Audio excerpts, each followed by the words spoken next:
Məlum olduğu kimi rəsmi işləyənlərin maaşlarından hər ay pensiya fonduna müəyyən məbləğ tutulur. Bu, gələcəkdə onların pensiya alması üçün nəzərdə tutulmuş sosial təminatdır. Lakin maraqlı bir məqam var. Şəxs pensiya yaşına çatmadan vəfat edərsə, onun ödənilmiş pensiya məbləği ailəsinə qaytarılmır. Bu artıq neçə vaxtdır ciddi müzakirə edilir. Vətəndaşlar hökuməti bu məsələyə yenidən baxmağa səsləyir.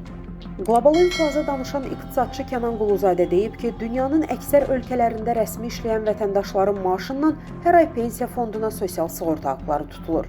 Onun sözlərinə görə, bu vəsaitlər gələcəkdə qocalıq dövründə maddi təminat məqsədi daşıyır. Stat: mövcud pensiya modellərinin böyük hissəsi paylanma prinsipinə əsaslanır. Beynəlxalq Əmək Təşkilatının məlumatına görə, dünya ölkələrinin təxminən 70-75% bu modeli tətbiq edir.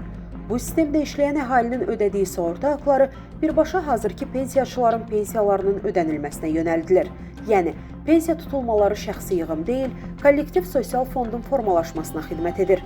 İqtisadi baxımdan bu model sosial risklərin bölüşdürülməsi üzərində qurulub. Dünya Bankının hesablamalarına əsasən orta statistik vətəndaş pensiya yaşına çatdıqdan sonra 18-22 il pensiya alır.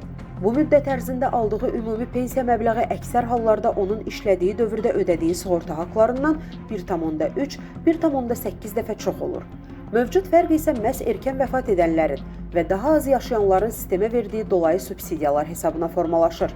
Pensiya yaşına çatmadan vəfat edən şəxsin ödədiyi vəsaitlər ümumi fonda daxil olaraq cari pensiyaların, əlillik ödənişlərinin və sosial müavinətlərin maliyyələşdirilməsində istifadə olunur. Statın sonu.